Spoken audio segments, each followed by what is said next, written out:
I think all of us in spiritual leadership knew right away that God was doing something. The first thing that we know, and maybe we need to be continued to remind ourselves, but this whole pandemic was not a surprise to God. He's well aware of what's going on across the globe and certainly in our personal lives. So just again, back to just personal journey.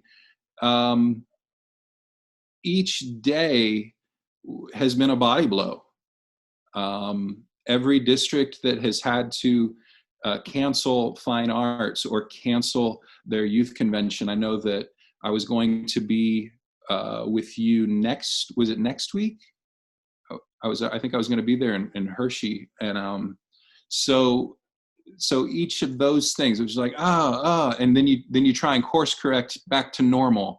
And then something else happens and you have to course correct and back to normal. And now we're kind of the place where we're using language like, well, the new normal or the temporary normal. Well, how temporary is it? The call that I was on earlier with some national leaders looking at our own National Fine Arts Festival, they're saying that the effects, if we've sufficiently flattened the curve, which means the effects of the pandemic are actually going to go longer in the United States, but that's a good thing because it's fewer people at any one time who need ventilators. It's fewer people at one time who might need hospital beds and things like that.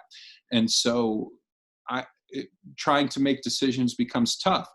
Also, and this is going to be a little bit of a plug for a resource from the national office because it's a little unprecedented. Some of you have seen it, but the website, covid19.ag.org. It might be the first time I've seen the national office put out as many free resources at one time as they have. If you haven't looked at it, go to you don't have to do it right now, but jot that down, save it as a bookmark. covid19.ag.org. The genesis of that was our assistant superintendent, Rick DeBose, when this all came out about 10 days ago, gathered, turn my volume down. Somebody's got their mic unmuted. Sorry. I'm violating the one rule of public speaking is I'm allowing myself to get distracted. Sorry.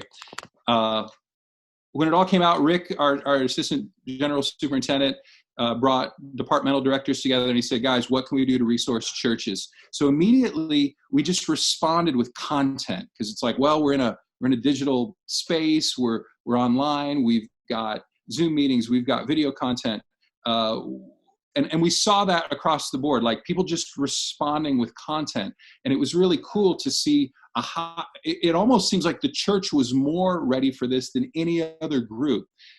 Because one, their feet were to the fire. Like, what's pastor going to do this Sunday? What's the youth pastor going to do this Wednesday? And the church just responded with just an overwhelming response. As you scroll through social media, it was just like service after service after service after service. I got to go to 2 church services on Sunday morning, and people that bragged about more than that, my hat's off to you. That was as much church as I could handle on Sunday morning. And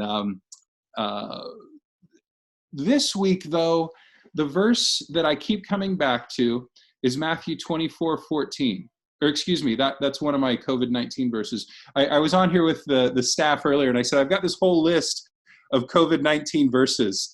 And these are just verses that I just feel like I want to take hold of these.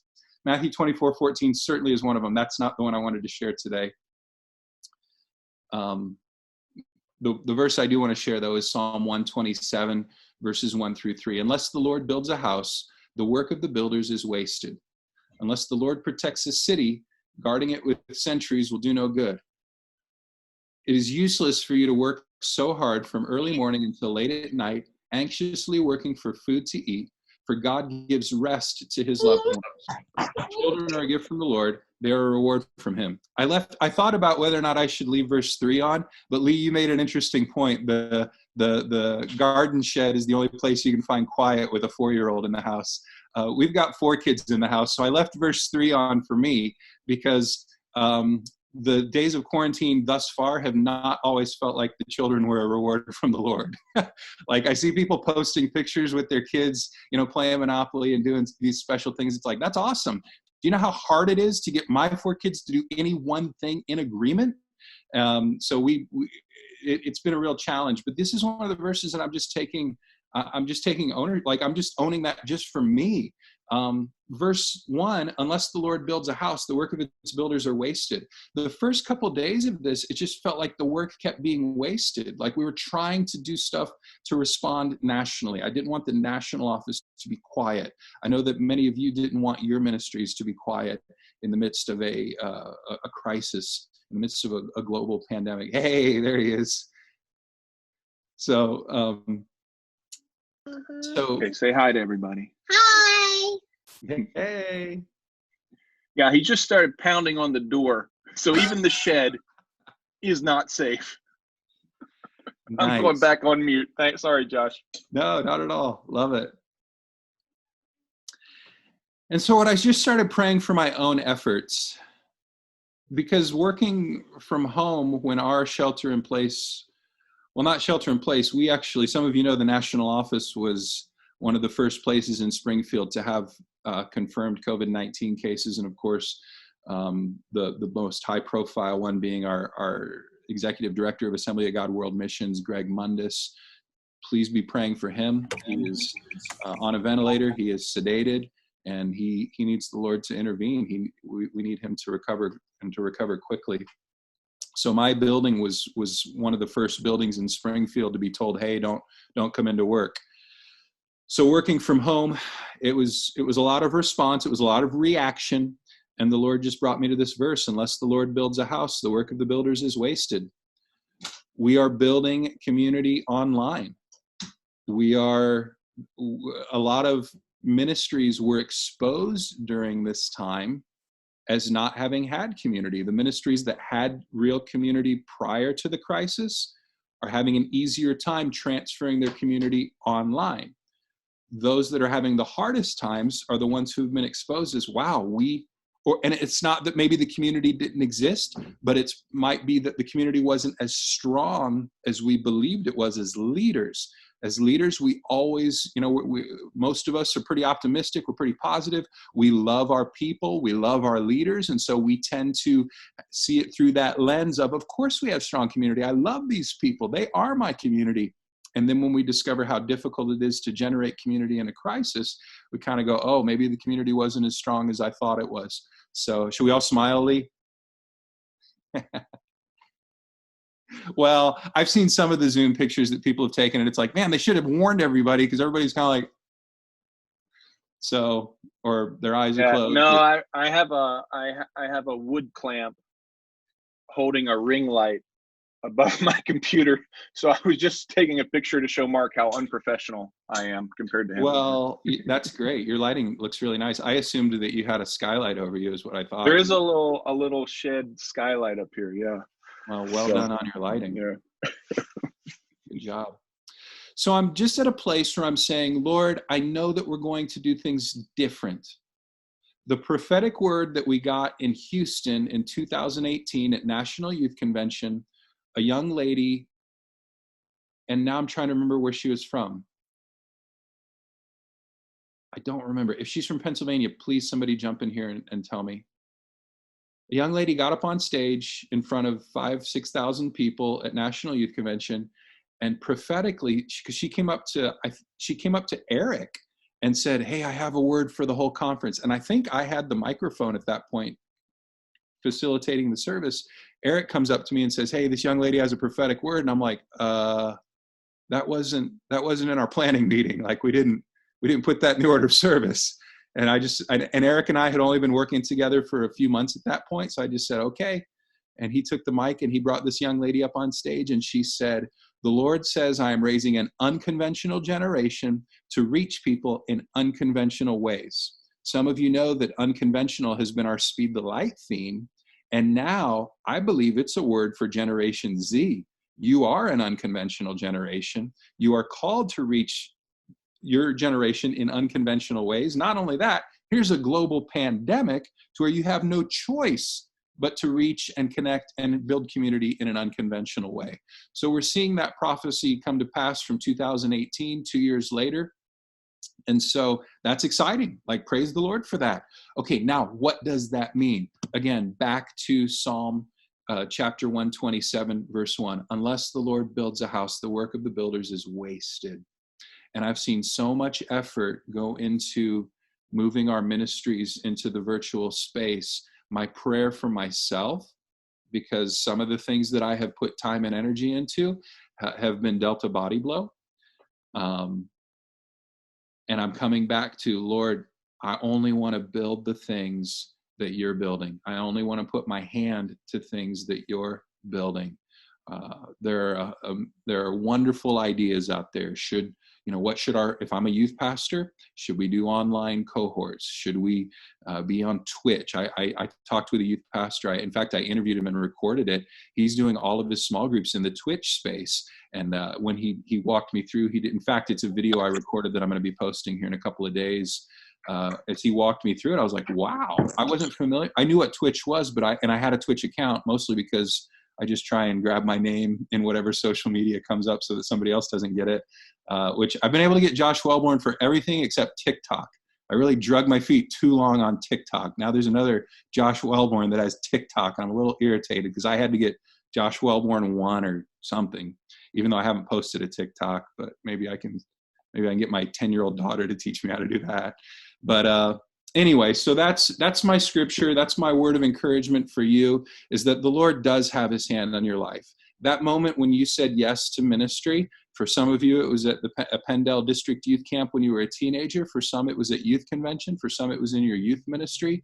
If you're like me, it was in a youth pastor's office when my youth pastor looked at me and said, "Are you called to be a full-time youth pastor?" I said yes to the Lord. And that yes still remains. I'm going to continue to say yes. And then just one last thought, and then I'll hand it back to you, Lee. And if you want to do Q&A, I've got time for that. But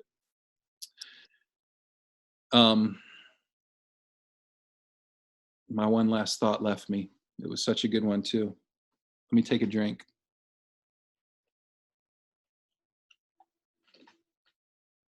So we'll open up in a minute here for any questions for Josh, and it doesn't have to be relevant to this particular message, but we would open that up for anybody. So yeah, let's do that now. If the thought comes to me, I'll share it. Okay, so here's what we're going to do, gang, is I think you'll be able to unmute yourself, but if you would raise your hand, and on my interface on the right side of the Zoom is a participants list, and at the bottom of that is where you can raise your hand. And we tested that out earlier; it was working. So anyone who has questions, feel free to raise your hand. That would be great. As and we're if you waiting, can't raise your hands, wave your arms. Well, Leanne, as we're waiting for a question to come in, I remembered what my final thing was. I remember living through the recession in Flint, Michigan as a youth pastor, and it was a scary time. 12,000 people were laid off in one day by General Motors, and that affected Michigan in a very profound way. We were a very blue-collar community, really tied to General Motors. And looking back on that season, I can see now the Lord was working. I actually got laid off from the church I was at. But the Lord used that to steer me towards the place that I'm at now. There were financial blessings during that season that I could not foresee the day that I was laid off. And I told my wife, I said, if I knew then what I know now, I would have faced the recession with a lot more courage and a lot more boldness than I did before. And I said, so in this crisis, and people are talking financial recession, I said, in this crisis, I said, let's meet it with the same boldness that we wish we would have had during the last crisis. And so I just encourage you with that to just face this with the courage that you're going to be proud of when you share your testimonies that undoubtedly will come through this. That's great. That's good wisdom. And Luke Adams, if you can unmute yourself, and if you can't, I'll unmute you. But go ahead. Hey, can you hear me? And tell us, and tell for everybody on the call, and for Josh, just tell us where you're at and all that. So I'm youth pastoring at Celebration Community Church in Dillsburg, Pennsylvania. We're probably like 20 minutes south of Harrisburg, like a rural community. But yeah, so my question is, like, how do you like define success in like the season we're in? Like, so previously, like we would take head counts of students that were coming, head counts of kids we were plugging into small groups. We would tally the amount of kids, you know, like that wanted to accept Jesus into their life or sign up for, you know, small groups or get water baptized or kids at the altar. Like, I felt like it was so much easier for me to like look at our service and be like, okay, this was a win. But now, after like over the past couple of weeks we've been streaming, I feel like our numbers are so inconsistent. Like on Instagram Live, at one point, you know, you might have a lot of kids, and then 2 minutes later, half of them jump off, and then like 5 minutes later, they're back on. And like, is success just getting a lot of kids sending in TikToks for TikTok Tuesday, or like how do we actually measure success in terms of like, are we discipling students? Are we entertaining students? Like, it's just a weird season. And I know like with us, this is going to be like this for several more weeks. So like, really, what is the main goal? Obviously I always say reach and raise up. We want to reach students and raise them up. But like, I don't know, like practically defining that success, like, hey, am I doing it right? You know what I mean? Kind of a big question. Yeah, I do. And I maybe would just insert a different way of asking it, and maybe reframe, if I'm understanding correctly, and you can tell me if I am or not. Would we say, what are the measurables? Yeah, like how to measurably measure the success right now. Yeah, because I think all of us would define success as, you know, I did what the Lord told me to do, right? You know, he told me to go make disciples, and this is how I'm doing it. This is the venue he's given me. I've been faithful to my calling. And we would say, well, that's success, regardless of the numbers, regardless of the turnout. Right. You know, I was faithful. I said yes. So success. But then what in the new paradigm, it's kind of like, okay, but what are the measurables? Like, we would measure attendance, and we would know that, yeah, there might be 1,000 kids there, but we paid them all $100 each to come, and they didn't have an engagement with the Lord. So that was obviously a silly example, but I hope my point isn't lost. I think this came up in a conversation that I had with a youth pastor the other day that we were recording to post on our social media. And the conversation came back to, how do we do good old fashioned youth pastoring is what's needed right now. Mm-hmm. And I said it earlier, but some ministries were, in fact, it was, some of you know who Joseph Kellogg is. Joseph has been a youth pastor at a mega church in Dallas for a long time now. He's at a different big church in Oklahoma, People's Church. And, you know, the $1 million facility, things like that. And he said he's realizing, you know, as youth pastor, I was kind of a high five and preach youth pastor. And students didn't engage with me a lot in our youth services. And now online, they're still not engaging with me. And so relational engagement, I would say, is a measurable. If I was a local youth pastor, this is a measurable I would want to go after in a major way right now. Here's the thing. There's not a big net way to do that right now if you don't already have it. Like having a youth service online, if you're not relationally engaged with 100 kids, you're not going to have 100 kids in your online service. If you're relationally engaged with 5 or 6, you'll probably have 5 or 6. My son, we attend a large church, but my son has been going to an online service at another church because it's a youth pastor who has come to his school, who has reached out to him personally. Now he's 14, he's in 8th grade, and I'm okay with that. In fact, I'm kind of waiting to see what his big church youth pastor is going to do, because from what I can tell, I don't know what they're doing. But I promise you, whatever they're doing, I'm going to encourage my kids to be involved in.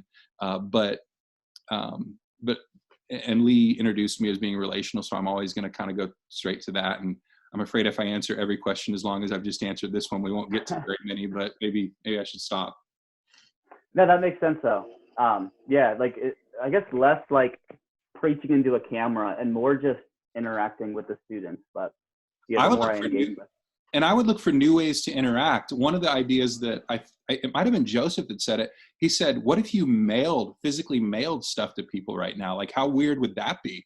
Like, that's a great marketing tool, but phone calling, what if we did some things that maybe no one's doing?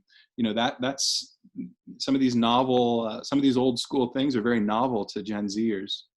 Yeah, and I would add to that, this is a great time to reflect. I mean, in light of what you just said, Josh, this is a great time to reflect on, is my youth ministry one where people come and watch, or are we helping students grow and own their faith? Do we have the relational connectivity? What do we need to do? And one of the things on my to-do list starting later this week, we've come through this. We've had a lot of moving pieces on our end in terms of canceling things or postponing things or trying to put things together for digital fine arts. But now that a lot of that is moving in the right direction, one of the things on my list is just start picking up the phone and make phone calls to youth pastors and just have conversations, because a lot of that's what I've been doing for the last couple months, is coming physically to visit you and have a meal. And now that that's off the table, hey, let's talk. So this is a great time to evaluate your youth ministry. Are we the kind of youth ministry that is putting on a great show? Which, I mean, I think that's a part of it, being a relevant, attractional thing, but being more than that, being the kind of youth ministry where students are growing on their own, where we're providing them the tools they need. Like when we're not apart, when we're not together, as the Apostle Paul did, they're still able to grow in their faith. And all of the construct of almost all of Paul's ministry was in person for a while, and then I'm going to send you a letter once every couple of years, so he was one of the first distanced Christian leaders. Wow. So that's a good point. I texted you, Lee, last week when I was interviewing Jeannie Mayo, and the question that I asked you was, what question should I ask Jeannie Mayo when I interview her? And you said, how do students live out their faith right now? And so I would say one measure of success that I really want to see with my own teenage boys is, I have 2 teenage boys, and then 2 girls who are in elementary school. I really want to see my teenage boys living their faith out loud in the digital space, because their online personas are pretty, like from what I've seen, like they're spiritually benign on the surface. Now, that's true for a lot of people and a lot in the real world all the time. So I'm not trying to pick on my own sons, but I'm waiting to see the student who really steps out and does in the digital space what those of us who were teenagers in the 80s and 90s saw happen with ministries like Youth Alive. So the Youth Alive missionary in my high school was my pastor at school. And she stepped up and she lived her faith out loud in a very, very real way. And it made a huge impact on my life. And so I'm waiting to see what that looks like. And I think, yeah, there might be some youth pastors who have an idea and challenge their kids to do it. But I would love even more for kids to, students to say, oh, I had an idea. God told me to do, fill in the blank, and now I'm doing it. And so I think success can look like our students really living their faith out loud on the digital space. that's great. And I don't know, Joe, if we're planning on sharing any of this, but Travis Deans, those of you in Western PA will know Travis Deans. He put up a great link yesterday, 30 days of online outreach for students. And Travis is one of our great Campus Alliance partners working to reach schools. He's using some of the Youth Alive material in that, and the Alive in 5 stuff and some other stuff. So great one to check out. And we will put a link to that in the COVID-19 survival kit list that we posted. Mauricio, please unmute yourself and go ahead. Hey, Josh, how are you? Hey. Hey. So Mauricio, I'm in Harrisburg at Rescue Community Church with Pastor Tommy. And so I guess my question comes from messages, talking about messages. I think we've all at least have talked about faith and fear and, what to, what to speak on as far as, you've got your coronavirus verses and all that stuff. And so my question is, I guess, how long do we talk about this? And like, if we do topical series, like we talk about, when is it okay to start talking about different topics, maybe to kind of get off the whole, faith over fear topic, or do we continue to do this throughout the next couple of weeks and just kind of really hone in on it? Because I want to talk about, because as we're approaching Easter, I want to talk about other things as well, not just coronavirus and all this stuff. So I guess, when is it an appropriate time to shift gears and start to get your mind off of these things? And what would be a good strategy to kind of get students more engaged with that? I would think students would welcome a topic other than coronavirus and faith over fear at this point. Yeah. I almost posted a video of my son. He saved up his money and bought a virtual reality video game that he got it before the crisis, like a week before the crisis. So he got to do that a ton. And the meme was going to be a picture of him doing the VR thing. And then the meme was going to be, should I tell Simon there's a global pandemic? Because he'd basically been in virtual space for just endless hours. He's ready to talk about other things. He's 14. He actually, just before this meeting, he goes, because they're doing online schooling now. We don't typically homeschool. Our school district was very quick to get their stuff online. So he was done at noon and wants to know if he can sell things on Facebook Marketplace. And so he has already moved on. The 16-year-old is constantly reminding me that we need more food stores. So he's very worried. He gets very frustrated with me that I don't have 3 months worth of MREs in the garage. And I'm not exaggerating. Like he's genuinely like looking in the fridge going, hey, there's only 2 gallons of milk, right? I'm like, yeah.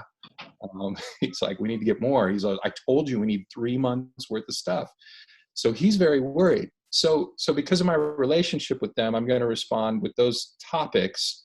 As a pastor, like I want to get back to like the word of God and what's God saying to you and what's God saying to his people. So on one hand, we let the needs in our ministries determine our topics. But if we do that too much, I heard one youth pastor say it this way. He said, the devil was determining what I preached every week because I was just responding to all the crises that my kids were going through. So I was preaching about, premarital sex and drugs and alcohol.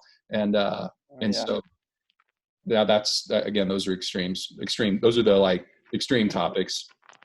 But I would say it's both. It's the sensitivity and the, of where our people are, where our students are on their journey. If you've got, like I mentioned, the youth pastor that's doing his services on Twitch, he has a ton of gamers. Well, gamers are loving this right now. But if you've got a bunch of athletes, they're not loving this right now. Not only do they not get to finish out their season, but now they can't go to prom. Well, the gamers weren't going to go to prom anyway, so, and that's my 14-year-old, he's done sports before, but he's not this year, but he's really into his gaming. And my same with my 16-year-old. He didn't run cross country this year, but he started an online business and he's raised several $1,000s through that online business. And so he's like really dialed in and focused on that. So I think, short answer, I think it's both. I think it's sensitivity to the needs of our students, but then it's also like, what's God saying to you? Where are you on the journey? Because I've always been an advocate for, the best sermons come from just my journey with the Lord and what's he saying to me, because I want to process that spiritual meat into spiritual milk that I can deliver to students. And of course, there's a time for spiritual meat as well. But yeah, that's awesome. That's a good answer. I appreciate it, Josh. Oh man, thanks for the question. Great. Chris Merrill, go ahead, unmute yourself and talk to us, brother. Hey, everybody. Thank you so much, both to Leah and Josh and to the rest of you. Luke, I see your face on there too. I just shared your post you had earlier, just a good word. I shared it with our church, and So I just appreciate all of you guys. And Joe, Callie, thanks for calling me out on my double stuffed Oreo addiction. But I wanted to just say, Josh, I really feel, I'm a very connectional, relational type person. And so I feel like my giftings, like my hands have been tied through all this. And I think for me, the first week and a half was struggling with that feeling. It wasn't until our pastor had shared a verse out of Philippians about, Paul longing to see the church. You could just sense the burden in those words. And so at first I really felt relationally handcuffed. And for me, that's really hard. I'm a hugger. I like to hang out with people. I like to see them. Even when I preach, I am not good in front of a camera. I don't know if you noticed that from here, but I'm not good in front of a camera. And so for me, that's been a big challenge to do, because I look people in the face, I see their reaction, I feed off of that. And so that's been a struggle. So I guess that'd be the first question is, how to share those thoughts and share those feelings without being able to see people face to face. But then the other thing is, I know we've gotten a lot of resources. There's a lot of content. And I think these students can find more content than we can even find sometimes. It's, they can watch their favorite preachers all day long if they wanted to online. But I think really the push is going to see the connectional interactions that are happening. And I wanted to see from you, from a higher level, what are you seeing that seems to work really well? I know we're doing the Zoom right now, but what to you has been a positive in getting them interacting together? I think you do fine on camera, by the way. You came on and you immediately said hi to some of your closer relationships on here. You made reference to stuff that had happened outside the meeting. I think that was good on camera performance. So let me just affirm you a little bit with that. I think, several things come to mind. One of them is give yourself permission to just muddle through some of the technical aspects of all this. Yeah. I spent a significant amount of time the first day figuring out two platforms, primarily Zoom and Teams. And I just muddled through them, and it was not smooth. And my first Zoom meeting was, I'm trying to remember which one was the first one. Gosh, I can't believe it's only been a week and a half. It feels like a month. But so a week and a half ago when I was doing my first Zooming, it was so awkward. My wife did her first Zoom meeting with leaders from one of our districts, had her do something similar to this last night with ladies. And she got done and she was just like, that was terrible. I don't know how you do this, because she's been hearing me do this kind of stuff a lot. Yeah. And I said, honestly, you just kind of have to be comfortable with awkward. It is awkward. It's strange. People, especially my staff, when I get on for staff meeting, a lot of these people are hourly. They're more comfortable just sitting at a computer all day. That's their comfort. That's what they like to do. They're wired for that. That's why we hired them for those positions. And so to put them on, we had our first meeting yesterday because that was the first day that we could actually use our hourly employees for a bunch of HR. Just kind of stare at me. Now you guys are all communicators, so when I say things and that you kind of think are good, you kind of nod and you smile, and you because you're all gifted communicators. That's part of your calling. But I would just say, first thing is give yourself permission to muddle through whatever platform you're going to use to connect with students. If it's Twitch, so second part of the question, I think you asked where are the spaces where people are connecting, or how? Maybe kind of the how. Was that, am I remembering that? Yeah, mostly what are you seeing as kind of the bigger options and the better options for communicating like that? I mean, we've had some people going through YouVersion stuff together, but again, that's tough to keep up with and see. Zoom is good, but now we're trying to get the Zoom thing out there with the password to students who aren't really on email and all those things. So, well, the best ones, again, are coming from organizations that already had relational community in their tool belt before the crisis. So on a district level, I posted a video interviewing Gary and Elliot, who when I went to the Southern California Youth Convention 2 years ago, Gary and Elliot were kind of the MCs. And so the equivalent would have been like, I saw Lee did the late night talk show with Doug Sayers when Doug was DYD. And so Lee, was kind of that personality that everybody recognized and knew. And so Gary and Elliot have done a Tuesday night youth service for the whole district on Instagram. And I've never done Instagram Live, but so some of the features, and these are, I'll just throw out some ideas for those of you that are doing online youth services. On Instagram Live, they would do a scavenger hunt where they would say, all right, somebody go find an empty Mountain Dew, soda can somewhere in your house, and you have to take a picture of it and send it to us via, the direct DM it to us. First one to DM us a picture of an empty Mountain Dew bottle.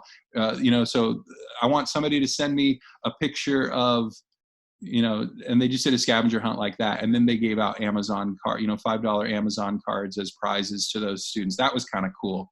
And then they would drop in on students, because you can have a feature on Zoom on Instagram, where you have two people on screen. And so then they would drop in on students, and they gave away a free camp registration. So that was one of the things that I saw on a district level, and any of that could apply to a local youth ministry. I really like the idea of doing small groups with Zoom. If you have 4 or 5 students on here, with 4 or 5, you can have all their mics unmuted and be talking. There might be 1 or 2 that you have to mute yourself because they dominate the conversation, or maybe they've got a dog barking in the background or something like that. With my staff, on our staff meetings, so if you're talking, youth leader meetings, or even this would probably be true for students, sometimes I just sit and look at them. Yeah. And I just tell them, hey, I miss your faces. I'm looking at you. Let's just kind of take this in for a second. Isn't this cool? And I see Michael Marshall on there, and I see Joe Cali, and I see, Scott Nagel, and man, what's going on, guys? Man, it's just, I miss you. It's good to see you. So that kind of stuff. But again, back to don't feel bad that it takes you forever to figure out how to go on Instagram Live. We're very quick to say, man, students have this all figured out. They don't. It takes them time too. My daughter's now on Zoom with her friends, and I was able to show her a couple of features and she's 10, but give yourself permission to muddle through. It's okay.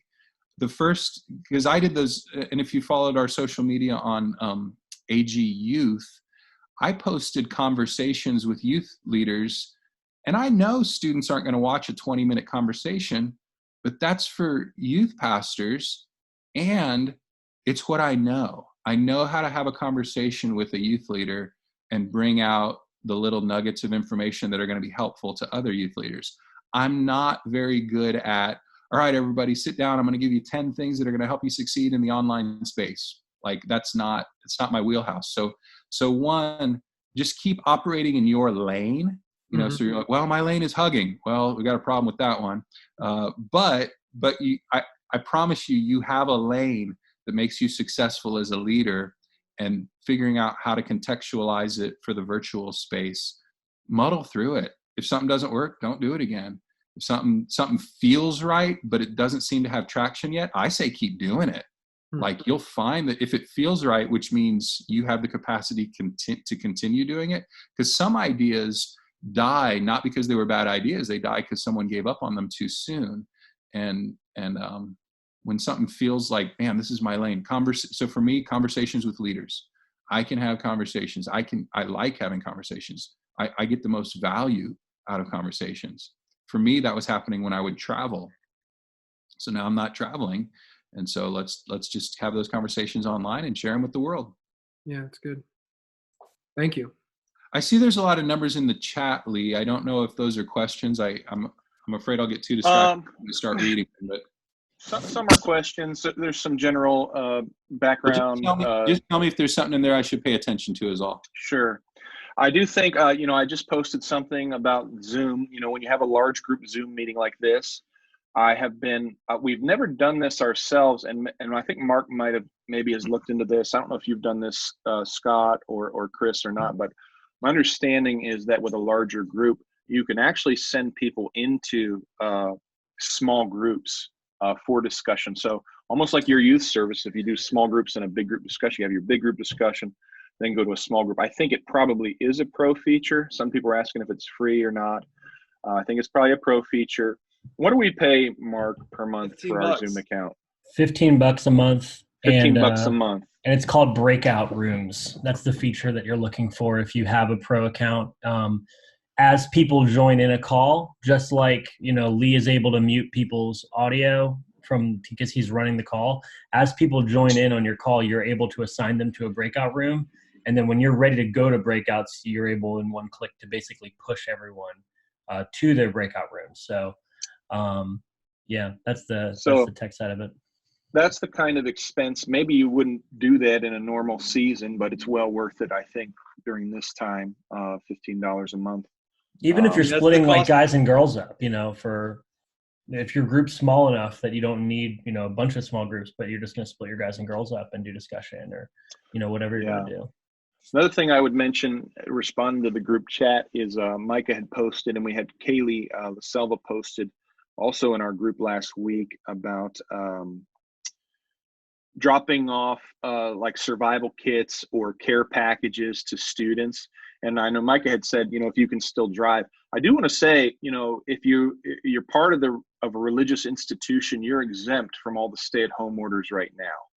Now, you have to use your discretion with that, right? And so you probably could still do care packages, leave them on the porch, have no physical contact with people.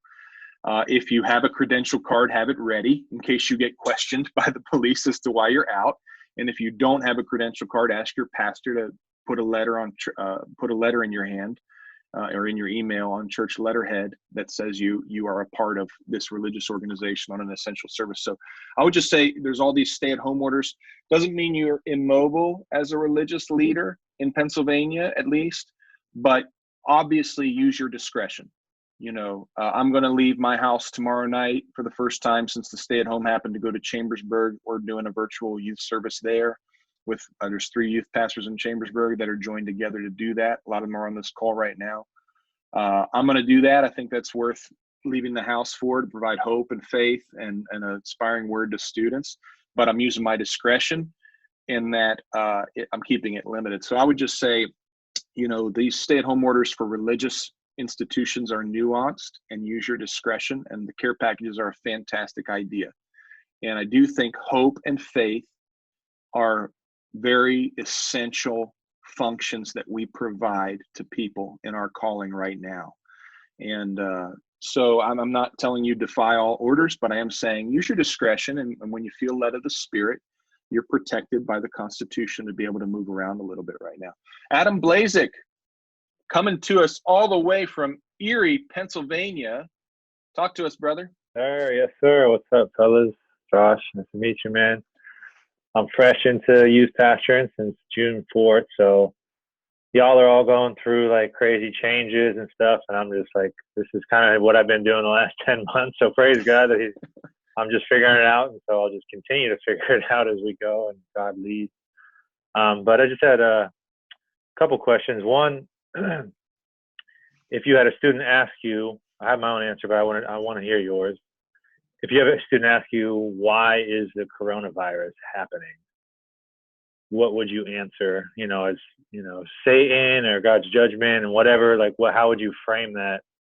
And then does this pandemic change the backdrop of how we do youth ministry? Just obviously being in the last days, no one knows when, but like, does that change the urgency that we have, the boldness, the balance between fun and, the word of God just being proclaimed and all those things? Does that kind of change things? Again, I'm new to this, so I don't know if people are already in that. But yeah, just those 2 questions for you. I'll give my answer, and I don't know if this is the official position of the National Youth Department or the Assemblies of God, but did God cause the coronavirus? No. I think you can unpack, I think it's a result of the fall. James 1:17 says that every good and perfect gift comes from God. So that means even things that maybe are secular, that are good and perfect, are in fact gifts from God. So you think about the invention of, I don't know, the smartphone, is that a good and perfect gift? Well, it's a good gift. It's not always perfect. Well, is it possible that this technology is a gift from God that we can use? Well, I think so. Is it damaged by a sinful world and the fact that we are a fallen humanity? Yes, very much so. So coronavirus, and if you want to get into the biological answer of why, how viruses work and things like that, then you're smarter than me. I don't know the answer to that. But it's funny. I don't know how many of you are familiar with Coffee with Jesus. It's a cartoon strip that shows up on different social media. The author of that is an old friend of mine, and he posted one recently, the person asking the question, Jesus, did you cause the coronavirus? And he said, how should I write? He said, he reached out to me and one other religious leader for theological advice on this one. And I said, strictly speaking, if this were some sort of plague, I think that would come from God the Father when we look at the functions of the Godhead. And I said, so I think you're safe with Jesus saying, no, I didn't cause the crisis, but I can help you. If you want to say, my Father did, but I can help you with that. He didn't go that route. But I think of, all the emphasis that we place on students having a personal relationship with Jesus. You can say, did God allow this to happen, to teach a lesson, to have an imposed Sabbath, to call us to repentance, to call us to righteousness, to punish the wicked? You know what? I don't know. But does God do that? Sure. But it's difficult for us to say, and I wouldn't play armchair prophet, because I've never really hung my hat on that spiritual gifting, although I know that I am the prophet, priest, and king of my home and the ministries that the Lord's put me over. But I always come back to, it's never a bad thing to have a repentant heart. It's never a bad thing to be called back to righteousness. It's never a bad thing it's never a bad thing to say, Lord, what are you doing through this? And so I think those are all useful answers. Mm-hmm. I would caution anyone against really jumping into their own prophetic interpretation of what this is. I would just kind of push them back towards a biblical model for testing prophets if they're going to go down that route. So, Adam, you said you had an answer. What would your answer be? Yeah, man, I appreciate it. I would say, in line with what Josh was saying about the calling the church back to repentance and holiness. So I think it's partial to that, but I also do think it's just part of the enemy, just, sickness and death and fear and all that stuff. So I think God he works it. Obviously, he works all things together for the good of those who love him and are called to his purpose. So I think it's a little bit of both. I think if you just try to peg it all on Satan and think, oh, God only loves, he would never judge or do discipline, and that's not biblical. But also the other end of, God is smiting people. And so, yeah, I would try to do the full approach of like explaining a little bit of both sides. That's good. Thanks, Adam. And Chris Jalot, I see that hand. Go ahead, Chris. Unmute yourself. Thanks so much. I think it's great if we can engage with our students on that question, Adam. I think it's a really important one. I just posted in the chat window a really great article by Tom Wright, who I think actually kind of cuts right through the question, sort of deconstructs some of the way that the question's being asked. And I think it's great that people are asking questions. Obviously we always want to affirm that with our students, but I think sometimes the way that we frame the question will go a long way to framing the kind of answer that we get. And one of the things that Tom Wright highlights in there is the opportunity to rediscover the Christian office of lament, which so much of the Psalms carry. And one of the ways I've heard lament described that I think is really useful is that it is complaining to the only person who can do anything about it. And because so much of what we're up against is well outside our realm of control. One of the things that I wanted to ask was, last year we did a YouVersion plan with my students after a convention that had been put out by the California district, which was great. I just find that a lot of what I encounter, I love the YouVersion app. I think it's been a great tool to work and to connect with my students. I love their one follow-up question that they ask, what is the Lord saying to you based on what you read today? I just think that's such a useful question. And I just think it's a great place to connect. And so I love the platform. I will say that a lot of the plans that I see are like more geared towards me as somebody who reads theology, or towards a student that's processing maybe on a little bit more rudimentary level in their spiritual growth than I hope for some of my students to be. So, but I felt like the one that we got from the California district was great last year. I'm not trying to at you, Lee Rogers. I actually, it's more about, is that something that our national office would look at, or is looking at? We were in a Lent reading plan, and so I'm currently at the stage of looking for what am I going to put before our group next. There are, for right now, there are devotions being put up every day on that covid19.ag.org. So that's a resource if you're looking for a daily devo for students. DYDs are recording those and posting those. Some of those of us in the national office each recorded one, and then we started assigning them out to our district youth director family. So that's on there. I like the YouVersion app. Some of you are familiar with the 21 Days After Camp. That is on YouVersion. That was written by district youth directors across the Assemblies of God. So that those are. Were you asking what's available? I was asking more, is your office potentially working anything in that way? Or even like that devotional, like, I'm not going to get my kids to covid19.ag.org every day. But if you guys were, and I've actually, part of the thing is I've never made a reading plan. So I don't know what that process looks like. I don't have people on my team that like to look at a computer all day, but knowing that you have some of those people, is that something that the national office is considering or might be willing to consider? I guess I am sort of floating it not as like a trap question, but like part question, part request. Short answer, yes. The longer answer has to do, what do we do with the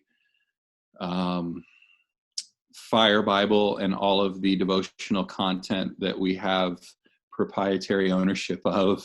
We don't have proprietary ownership of the NIV or the NLT or the MSG, which are the translations that most of us want our students to read. We do have, somebody might have to help me with this one. I'm trying to remember the most recent edition of the Fire Bible. Was it New King James? There's an ESV out there, and I'm not sure if I've seen the MEV or not. Yeah. So again, as a parent of teenagers, my son got a free ESV at a district Youth Alive event here in town. He brings it home. We're doing family devotions. He reads it and he's like, this is confusing. And it was not every passage in ESV that was confusing for a 14-year-old, but that one was. And so I got him an NIV copy. You're like, well, where did you get an NIV copy? I had it in storage at the National Youth Office. There were 3 left, and I took one and gave it to my 14-year-old so he could have an easier to understand translation. So again, bigger conversation is we have proprietary ownership of really good devotions that go hand in hand with a daily Bible reading plan going through the entire Bible. We don't have ownership of a translation that we love for teenagers. moving that over to YouVersion. Could we just move it over to YouVersion? Again, you've got stuff that was in motion before my time, and me showing up saying, hey, can we just give this away for free? That's actually the question I've been asking for 2 years. So when I say there's a bunch of free content on covid19.ag.org, I am so excited, because that's a hill I feel like I've been trying to march up since day one, because as a youth pastor, I consumed a ton of free content. From Simply Youth Ministry, from Purpose Driven, from Life Church, from the Matt Chandler Church, can't think of the name of it right now. I used all that stuff because oftentimes I would just get the artwork, and I would go, oh, that goes hand in hand with this series that I was writing, or I'd get the small group notes. I used to write small group curriculum for Purpose Driven Youth Ministry. So the question you're asking, yes, we are asking ourselves those questions, and we're asking questions within the larger organization. There's been a huge paradigm shift. It used to be, the national office, some of you have referred to as GPH, Gospel Publishing House. For years, that was a huge need across not just the Assemblies of God, but the evangelical world was ordering a ton of print material from us. And in my sentence about that purpose, if you were following me, you identified the problem with that, is that the world's not looking for print material anymore. So we're trying to answer those questions on my end. Yeah, it's good. And I'll chime in here, Josh, if that's okay. The Fire Bible too and going digital, that's a question we've been discussing. It's been discussed in Youth Alive. Brad Keller, who's the Missouri Youth Alive, has been really pushing for a new Fire Bible. I and others have said, shouldn't this be digital? There's copyright issues.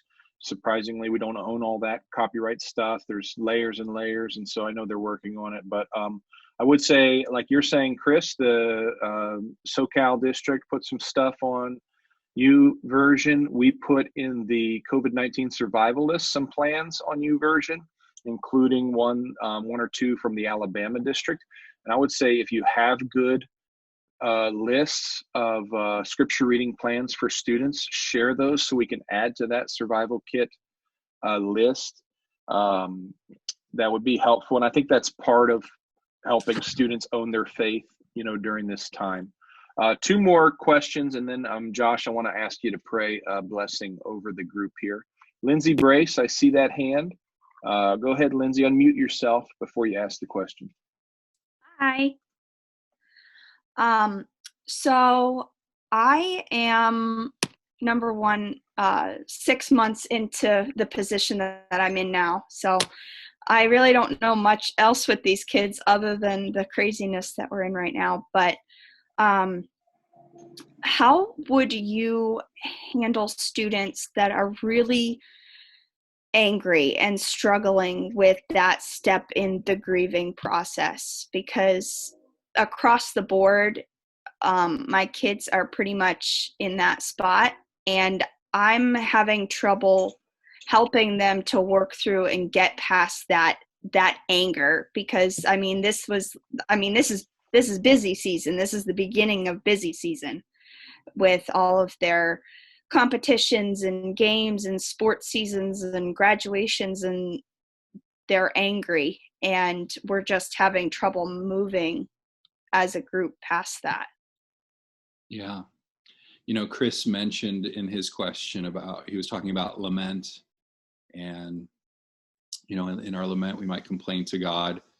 I think also in lament, one of the things that just lamenting all of this does is generates an empathy in our own hearts for what people are going through.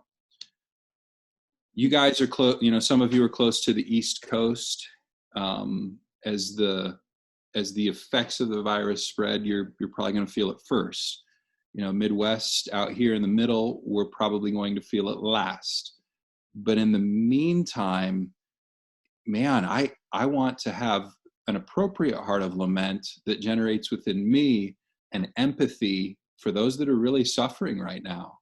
and to feel it and not just say, well, I'm young, I'm healthy, I'm probably not going to get it. And if I do, I might not even notice. And I'm probably definitely, recover. Well, some people aren't. Some people are losing their grandparents. Some people are, and then there's the financial side of it. Some people are really hurting right now. Maybe some on this call, like it's really, really scary. So you're like, well, you're not answering my question. I'm bringing it back around to having a true empathy for our students. So they're angry. Does that hurt you as a leader? Like, do you feel that? Do you feel their anger? Like, yes. So what do? Man, I listen. Man, the Bible says to mourn with those who mourn. Oh, man, I'm gonna mourn the loss of your prom because that's not a big deal. It's just prom. No, it's a big deal. One of the things that I would always pray as a youth pastor when I would pray with students is, hey, because it's a big deal to you, it's a big deal to God. And so if it's going to be a big deal to God, your prom's going to be a big deal to me. So just that heart of empathy. And again, some of it comes from lament. Some of it comes from our commitment and our love and our compassion that we have for those that we're called to minister to. But definitely just starting with that heart of compassion. And no, hey, you don't need to be angry. I think Gen Z can really see I don't know. Let me think of the way I want to say this. I think Gen Z is really going to push back on self-help. Yeah. Because millennials have done an amazing job of building an entire industry around self-help. And maybe it's not millennials that are building it. Maybe it's just Gen X that was building it, but they were charging millennials to buy into their self-help. So millennials have really embraced the self-help culture. I bet Gen Z is going to just go the pendulum is going to go the opposite way. And they're going to say, no, I don't have 10 things. I don't have a process for success. And I've seen a bazillion of them on my social media handle ever since I was old enough to hold an iPad, which was, 3-4 years old. And now I'm at a place where it's like, there is no helping this. And then we turn to God. And what a great win for those of us who have given our careers to helping people embrace the gospel. So those are some thoughts for you. I think, let's not sell short our ability to have compassion and empathy with people, because there really is biblical instruction that that's what we're supposed to do.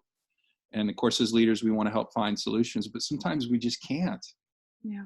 Yeah. And I think that was like the hardest thing for me is like, I've said to them, like, there's nothing I can say to you to change what we're experiencing right now. I want to listen to you, but I don't know that I'm just telling you that I can't do much more than that for you.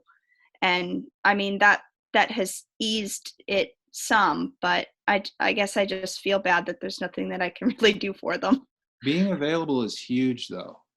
Like talk to me, tell me about it. And working on our listening skills with that. And some of it, it's, again, there's a mourning process that people go through when change is imposed on them. Mm-hmm. Not just when they lose something, but when and Craig Rochelle says it this way: people change for 2 reasons: when they want to and when they have to. And right now it's because they have to. And there's a mourning process that goes with it, and we just mourn with them. Thank you. Thank you. 6 months. Congratulations. Keep going. Thanks. Last question, Josh, and I'll then ask you if you would pray a blessing over our youth pastors, and we'll be done. But this one is from me, actually, because I've heard you talk about this in other leadership contexts. We have a lot of amazing, really legacy ministries within the youth ministry structure, the Assemblies of God. If you were going to be starting off as a new youth pastor today, what would you see as the core? What would you run with full speed as a new youth pastor? Well, Youth Alive is definitely my first one that I'd go with, because it's students reaching students. And I just love youth culture. I love it so much. My wife and I were for a walk the other night, And it was the first night that we had decent weather here under the quarantine. And our house backs up is parallel to a street that's a downhill road, and there's a stop sign, and then the hill continues. And there was a group of teenagers on their bikes, and they were flying down the hill. And one or two of them just went raging right through the stop sign, like didn't even stop. And there were cars coming. It's not a busy intersection, but it was just that reckless, like willing to do something, willing to try something. Like I said to her, I said, you know what? Because I said, we haven't seen that forever. And then there's an elementary school across the street. And about 5 minutes before that, there was a kid on a moped doing wheelies in the parking lot of the elementary school. And I was like, you know what? I haven't seen this kind of recklessness since I was in middle school. Like teenagers are actually taking the streets again because they're tired of being, because it's been Springfield. This is week 3 of no school. Like today begins week number 3. So it had been a week and a half at that point. And I said, teenagers they're taking the streets again. Like they're willing to do stuff. And so the thing I love about Youth Alive is that, and the verbiage that we used when I was in high school was it's student-led, student-initiated. So like, let's get students leading again. So that would be one. Speed the Light is huge to me, Lee, because I am a firm believer in seed sowing. I also take the Great Commission very seriously. So one of my COVID-19 verses, the one that I accidentally read, or the one that I referenced to you guys there at the very beginning of this talk, was Matthew 24. The good news about the kingdom will be preached throughout the whole world so that all nations will hear it, then the end will come. I also came of age during a time when eschatology was being talked about a lot in churches. And so I would get very excited as a 12, 13-year-old looking at that long eschatological timeline up on the screen in my Sunday night service at my Assembly of God church in Akron, Ohio. And thinking about, man, if we could just preach the gospel to everybody, then we could get Jesus to come back. I mean, that was my 12-year-old thinking. Obviously, that's evolved just a little bit. But I still am a fanatic about just saying, let's get the message out there. So I'm huge with world missions, and I'm also huge with students sharing their faith, because students will rage down the street and they'll fly through a stop sign. Why? Just because that's how they are. Let's channel some of that recklessness towards a recklessness for sharing the gospel. So of the legacy programs, those would be my first 2, Lee. And then shortly after that, man, I want every student to go on a foreign missions trip before they graduate high school. Like that changed my life, going to El Salvador as a 17-year-old. And I know that it can do the same, because some of them will one of 2 things will happen. They'll either be called to be a missionary and they'll actually go, or 2, they'll be called to come home, but they will always have that heart for foreign missions, that will pray, that will give financially, that will be welcoming arms to missionaries who are coming home itinerating. So that's the kind of culture I want in the Assemblies of God.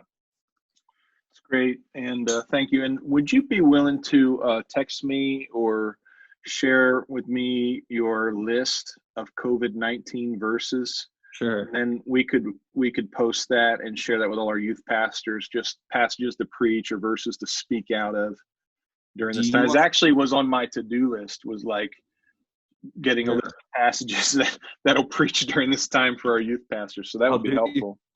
I'll do you one better. What if I just put them in the chat right now? Yeah, do it.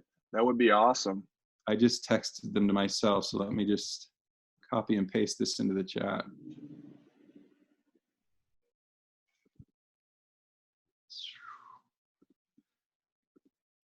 I don't have a good computer for editing video, but I've been editing video on my computer, and now every time I go to do anything quickly on my computer, it starts slowing down. Yeah. Well, while Josh is doing that, we will put these onto the list of, we have on the Facebook group, you've seen, hopefully, the COVID-19 survival kit from PDYM. And there's leadership articles to help you, of course, but also lists of games. There's free sermon series on there that you can use. There's a couple other pieces on there, resources, reading plans for students, stuff to help you navigate this time. And we would welcome you as well. You know, Justin Rhodes posted another great Zoom game list. Ryan Deal just posted a great article here. That's from Orange for parents who are navigating this, parents of seniors who are navigating this. So we want to add all that to that list of resources and curating that. We don't want to take credit for any of that, but we do want to curate what other people are doing and make it available to you. And so be sure to do that as well. It want to give you a phone number to text. You want to text YTH leader, and I'll put this in the chat as well. We're starting text messaging, text message alerts, text in church, which a lot of you are using. This will be our PDYM text in church. We'd love for you to join it. And I'm going to put this in the chat, but you want to text YTH leader, youth leader, but with no vowels and youth. Text YTH leader to 717-546-8979. Text YTH leader to 717-546-8979. That'll help get us. And honestly, guys and girls, that will help me personally. You know, a lot of you I texted this morning to remind you of this, because I'm not sure if you're seeing always the invitations in the Facebook group. And after 2.5 hours, I had not texted all of our vocational youth pastors in the district, because it just takes a long time, and I care about each of you. So it's not just a reminder for me, it's a how you are doing. So always a lot of conversations. And Josh has just posted as well his list of COVID-19 Bible verses. We'll put that on our COVID-19 survival kit as well. Josh, amazing. Thank you so much for your time. And would you just pray a blessing over our youth leaders that are here and those who are not here as well? Yeah, thank you for having me on here. Father, I thank you for this network of youth leaders, Lord. These are people that have given their careers, their adult lives to the next generation, Lord, to discipling teenagers. And Lord, it really is its own culture. It's this youth culture, and it's always changing and it's always shifting. And for those of us that feel like we're lifers in this, God, I get excited about this new season. Lord, I'm not thanking you for the pandemic, but Lord, I thank you for what you're doing during it. Lord, the gospel is going to places it's never been before. Ministers, pastors, youth pastors, and Lord, we're praying that students would embrace this opportunity to share their faith to numbers of people that is just completely unprecedented in unconventional ways.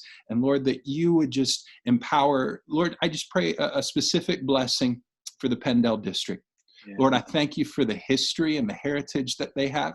I thank you for the unity that exists. Lord, the networking that has taken place, Father, is so much more than we would think of networking in a conventional sense. Lord, it really is a family. So Lord, I pray that they would be able to encourage one another to lift each other up. Lord, I pray that you'd give wisdom and discernment to these youth leaders as they're deciding what discipleship is going to look like. As one leader asks, Lord, what does success look like? We know it looks like obedience to you, but what are the measurables? What are the things that you're laying on our hearts to do during this time that are unique and special and novel and unprecedented? So Lord, I pray just a supernatural ability to see past tomorrow, to see past next week. And Lord, just be sowing seeds of relationship, sowing seeds of discipleship, sowing seeds of evangelism, sowing seeds of understanding more deeply your word, of biblical engagement during this time. And I pray this specifically for this group of leaders in Jesus' name. Amen. Amen. Thanks, Josh. Want to let everybody know we did record this call from the time Josh started in with his devotion. We will get that onto our PennDel Youth Leadership podcast, so you can watch, download, view that on YouTube, Spotify, all that, as soon as we can, probably by tomorrow morning. Chris Gillott? Yeah, really quick, Josh, your sound quality is so solid. What are you using, like a webcam with a built-in mic, or what is that? It's just my built-in microphone on my MacBook, and it's not even a MacBook Pro. It's just a MacBook, like the cheap. Wow. Yeah, I've improved over the years. I do have fiber internet here. That might be it. It could be fiber. Cool. Sorry. Thanks. Well, thanks everyone, and we'll get a lot of these links and stuff posted as well. into the COVID-19 survival list.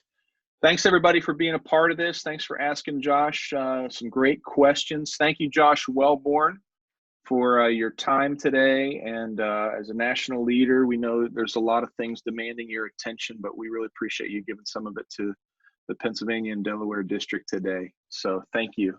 Well, thank you. Our districts and networks are our priority, and so we're just thankful for the opportunity to serve. And Chris Gillot says MacBook microphone is way better than AirPods. So it probably doesn't help that I'm in a shed and I live along a busy road. I said it sounds like he's in a shed. It looks like it too. All right. Hey, thanks, friends. Adios.